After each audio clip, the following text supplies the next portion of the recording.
Welcome to Real Estate Made Easy with Suzy Appel. Hey, everybody, and welcome back to another exciting episode of Real Estate Made Easy. My name is Michael. I'm here with the effervescent Suzy Appel. Isn't that the word that you wanted to be? That was the word I chose today. Yes. Suzy is the effervescent Suzy Appel from Real Broker Red Rock Realty. Welcome today. Suzy, I understand that we have got an exciting show for today. In fact, it's the incredible journey to buying a home, but we don't have two dogs and a cat in this incredible journey, but We don't? it's going to be exciting anyway, right? I love that movie. I love that movie too. It's so effervescent. So fun. Oh. So many memories. Oh my gosh. Well, Suzy, let's just get right into this thing. Let's do it. Let's talk about on this incredible journey to buying a home. I think we need to find some trusted experts. Don't you think so? And I think we need to find like a good realtor and a lender. How do we do that? Well, first of all, realtor number one, right? Suzy Appel. Suzy Appel, Real Broker, Red Rock. Realty. We want to choose a realtor. If it's not going to be me, call me. I'll refer you to someone else you'll love, okay? But at the end of the day, you need to have a realtor. And then you also need to choose a lender. Two most important people that are going to help you through this process. And so how do I choose a lender? Your realtor is going to help you choose them. Oh. They will have they'll have resources, people that they like to work with, right? Yeah. That'll get the job done, that'll treat you fairly, that will help you through the entire process. And so your realtor really is going to help refer That's cool. 2 or 3 different lenders. I have a pool of people I love to work with that do a great job. Can you name some of the people in your pool of lenders? I can. Well, don't you Shall tell us? I? Yeah, I think you should. Let's give them a plug and a shout out. Okay, I like to use Tanner Gatchell Okay. at First Colony. I like to use Scott Bell. I like at Fidelity, and I like to use Travis Black at Supreme Lending. Oh, I know Travis. Mhm. Oh, that's good. Yeah. So I guess they always do a great job. They're on top of things and they take good care of They us. are. So find a good realtor, Suzy Appel. Number one. Number one. And number 2, find a trusted lender, and your realtor, Suzy Appel, will help you choose one of 3 of those particular lenders. That's great. Okay, so let's continue down this incredible journey to buying a home. I think number 2 would probably be to check our credit score. Yes. So the lender is going to take you through their own process, because first we want to make sure that we know where you stand with regard to your credit, right? So let's say your credit isn't so good. Okay, Most people are afraid to even start the process. I'm afraid. Are you? I never know what's going to be in there. I subscribe to one of these things. It's like, oh my gosh. I know when you see the number, you're like, Yeah. please, say a little prayer there. No, everyone has the same fear. What is my credit rating? And what if this and what if that? So they're going to help you through that process. They're going to run it and they're going to tell us what's on there, right? Do they do an average of all 3 different credit scores, or do they pick one, or Well, do they average them? I think they do. Yes, there are 2 or 3 major companies that they rely on. But the credit score starts with that, because once they know what that looks like and what kind of debt and income you have, then they can help sort of refine the credit, right? If you have issues, they're going to help tell you and guide you and specifically tell you what you need to do to move forward to increase the rating. So what are some things that I should not do if I want to keep a good credit rating before I buy a house? You should not go buy a new car. Please. Do not take out any new credit, okay? None. None. Now, your lender may say, look, you don't have any credit, so we're going to encourage you to open up a credit card, okay? That's sometimes the case. Most of the time, people have too much credit or have maxed the credit out. So in those cases, once we get this cleaned up for you, the last thing you want to do is go out and purchase a major item on credit, whether it's furniture or I don't care what it is. So can I ask you that question that we were talking about earlier today? Sure. Okay. So this is a true story, guys. So somebody came up to me and was asking me this question. Why? I don't know. Probably because we host your podcast. So a friend of mine was asking me, he said, so listen, I've got a bunch of credit card debt and I have the opportunity to get a personal loan to pay off the credit card debt, which will lower my monthly payment and will lower my interest rate. If I do that, will that screw up my credit because I'm looking to buy a house next year? So what do you think about that? The first thing I would say is let's call our lender. Which one Let's should we call? ask him the question, right? Right. Because if you pay everything off and you were able to go back and put items on those credit cards, Right. max them out, Oh, problem, right? Because now you have a personal loan and the balances on those credit cards. that's a good point. So should he cancel those credit cards after he pays them off? Not necessarily, Oh my because gosh. so it's very individualized. So there's not one size fits all. They have to look at your situation individually. So that's why it's so critical that we get them involved early on in the process. Yeah. So choose a lender and then go through all that stuff pertaining to credit scores Yes. and loans and all that kind of stuff. All right. So that's good to know. So how do I find out how much do I need for a down payment? So after we've spoken to them, they're going to give us an idea of what you qualify for, right? Here's your budget. Here's what you should be spending on a house payment. So then we kind of work it backwards. Well, if we're going to pay this for the house, how much down payment? Many buyers think that you have to have 20% down. That is not the case. Oh, thank goodness. Thank goodness. Thank- There's so many programs out there. I just yesterday wrote an offer for a veteran. He will come out of closing when we get this done with his earnest money check refunded back to him. Oh my gosh. So that's a particular type of loan, right? Is that a VA loan? A VA loan. Okay. Not everyone can qualify for that, but I'm just giving an example of the fact that don't assume you have to have 10, 20, 15% down. It's not the case. So I know that there is a lot of self-employed people running around the neighborhood. So how does that affect them? Do they need a larger down payment if they're self-employed?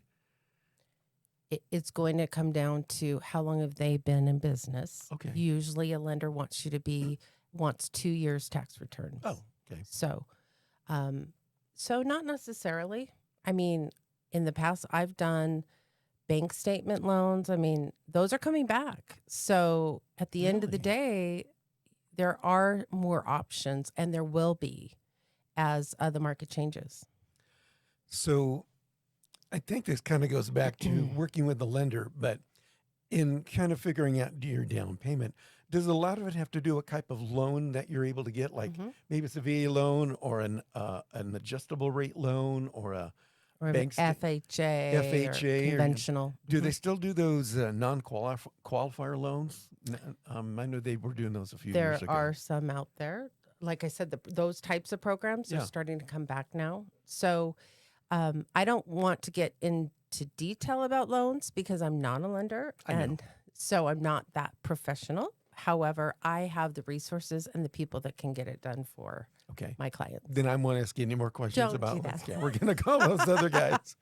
Hey, if you I'm going guys, to have them on. yes, I am going to invite one, and then they can yeah. answer all the questions. I think that we you need to have at least one of them on here, We will. so we can take care of that. Okay. So now I've found out my my down payment. So how do I get pre-approved by one of the three trusted lenders? So that we've you talked work about with? that a little bit. They're going to look at your income, your debt, your credit score. Let's say you've worked on that, and then they're going to get you a pre-approved. They'll actually run it through so that we know now what you qualify for and what price range of homes we need to be looking at. So that's So- very important. So in the pre-approval process, and then what they're looking at income, is there any type of income that may not qualify as actual income, like Social Security, retirement, alimony, anything like Well, those types of incomes typically qualify. Other people there's different types of incomes. We won't get into the detail, but I mean, no, not all income qualifies. that? Okay. So it will, they'll have to have proof. Where is that coming from? How long have you had it? So it varies, but I think that getting pre-approved is critical before you go and take a look at your first home, because you don't want to waste your time, your realtor's time, your lender's time, the seller's time, right? Looking at a Right. house that you may not be able to afford. So I've gone through all of these things. I am now pre-approved by one of your 3 trusted lenders for a $5 million loan. What do I do now? Oh, this is going to be so fun. This is going to be great. I guess we go house hunting. We get to go house hunting. Well, what are we going to do? Where do you start, right? Where do we start? I don't know. I've got $5 million. What do I do with this stuff? Sky's the limit. Let's go. So, we sit down in the beginning of the process, and I ask my clients, "What is your wish list?" Right? Tell me everything you want. Right? And we always come back around at some point in the process to realizing they'll have to compromise something. Even in a $5 million price point, you might have to give something up. I don't know what it is. I ain't giving it up. But so we go through that list, and then we determine as we start to look, what are the things that we're not going to give in, right? We're not giving up. Maybe it's the backyard. Maybe it's, I don't know, the 3-car garage. But we work really hard at, and that's the fun of it. That's kind of the hunt, right? Mm-hmm. And we find it. Sometimes we have to be patient, depending upon the price point. So let me ask you, in this whole compromise thing, in your experience, who is more likely to have to compromise, the husband or the wife? You were going to go there. Husband or the wife? No, I'm not answering that question. Come on. Can I guess? My guess is going to be the husband. Let me just has to say that compromise. if the husband is a smart man, he will at some point Yes. look to his loving bride Yes. and say, "You know what, honey? You get the house you want." Yeah, because she's ultimately the decision maker. All he wants is a garage. But that's not always the case. Really? No, I've seen it all. So, Wow. well, That's good to know. but everyone has to compromise. Almost everyone. It's very rare that I find a house and it's exactly what they wanted and they got every single, item on their list.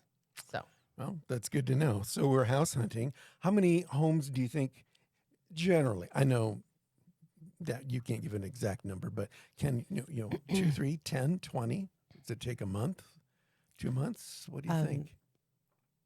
I would say the average is somewhere probably between 10 and 20. Oh, okay. Mm-hmm. So that way I wouldn't feel bad if we're on house number 18 and we're still going. But once you get to 20, I'm cutting you off. Okay. So I'll have to compromise. So is it possible to go house hunting remotely? Because I know there's a lot of people who want to move Yes. into this area, just like I did. And how can you help someone go house hunting remotely if they don't live here yet? Well, we always, we all look online now, Mhm. right? So we start there. I send them a listing. I then, if there is not a tour, now if you list with me, your home has a tour that we can send out to the prospective buyer. But Is that a that's video not tour? a video tour. Tell me about the video tour, because I saw one today. It was cool. Well, I do a video tour of all my listings, and we use the drone. It's fun. We have a good time. It looked really cool, the one I saw today. So it was, I know when you used the drone, you did an aerial view of the home Mhm. in the neighborhood, Mhm. juxtaposed with the close school. You could see shopping. And then you did an interior. Do you use the drone inside, or you have a No. guy with it? I was wondering, man, that guy's got a really good that drone going through the No, living room. We don't put the drone inside. No, it looked really good. And, for me, if I was a remote buyer or somebody out of state, and you sent me like a video of the property, oh my gosh, Hmm. that would be such a big help. So we do. I'm always going and doing my own videos of other people's listings for my really? clients. Oh, Or if they want it live, I'll do FaceTime or something like that.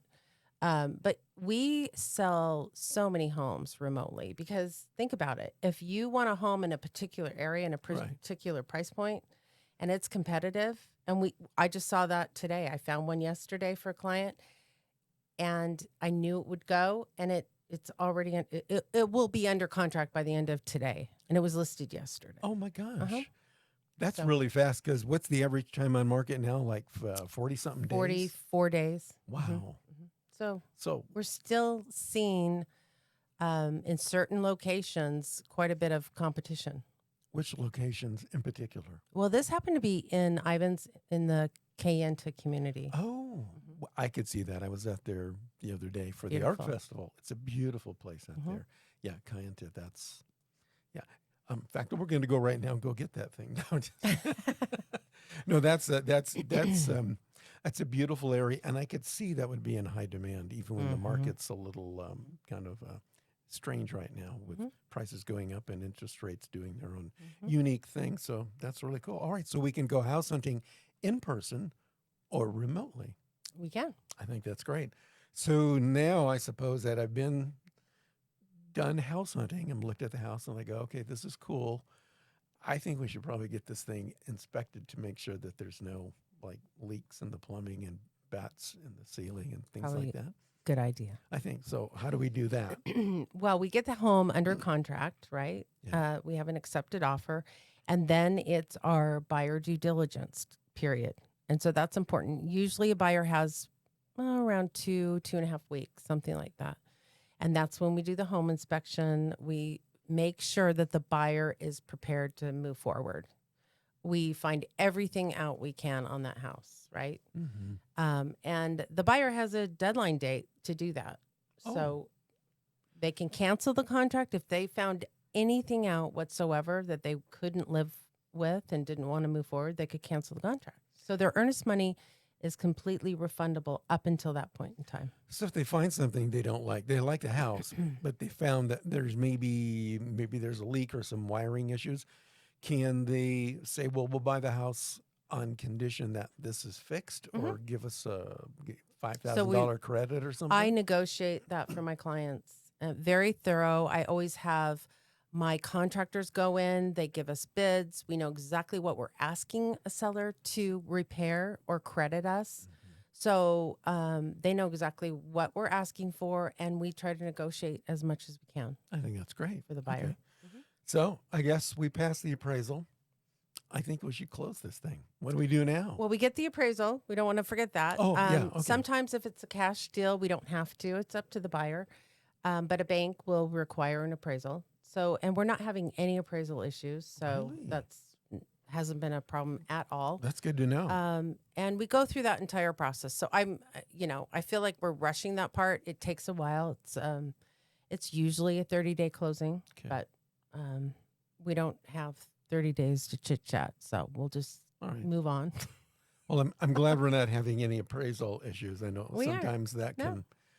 can put a little monkey in the wrench, Mm-mm. but nowadays that's good. I haven't So seen any. No. that's great. So let's close this thing. So we get it closed. Go to closing day. We sign the paperwork. I have a pen. I'm ready to go, baby. Well, we do our final inspection. So we do a walkthrough Okay. with the buyer, making sure the house looks the same as it did and we're good to go. And then we go and we sign all the documentation. And if it's a cash transaction, we typically can record that same day as long as the funds are there and have been wired. If it's if we're dealing with a lender and a mortgage, then typically the funds will come the following day and then we record it that day. Cool. So it's your home once it's recorded. Okay. So it's my home. We've signed all the documents. It's recorded. I can move in. You can move in. You get the keys. Wow. That's a fun. great journey. The best. And then I can move in my 2 dogs and a cat as You part can. of this incredible journey. You can. See? That all Yeah. works out I great. like that. I'm excited about this. Yeah. Okay, well, that was actually much easier than I thought. Right? You've got this thing down, young lady. I have had lots of time to practice. So I hope that you'll give me a call because I am good at what I do and I try to make the process as smooth as possible. So if there's a delightful person out there who goes, wow, I saw that Suzy gal on her podcast. I think I'm going to buy a home from her. How can they get in contact with you? They need to call or text me 435-229-8378. Oh, I answer my phone. Do that again. It was kind of musical. 435-229-8378. Amazing. There you go. I think we need to write a jingle using that. And yeah, I know you've got a website. What's your website? SuzyAppel.com. SuzyAppel.com. Well, Suzy, it has just been an effervescent delight to be with you today. Thank you for speaking with us and taking us on this incredible journey to buying a home. Thank you, Suzy. Thank you, Michael. Appreciate it. We'll see you again next time. This has been Real Estate Made Easy with Suzy Appel from Real Broker Red Rock Real Estate. For more information, SuzyAppel.com. That's SuzyAppel.com. We invite you to join us again for another edition of Real Estate Made Easy with Suzy Appel.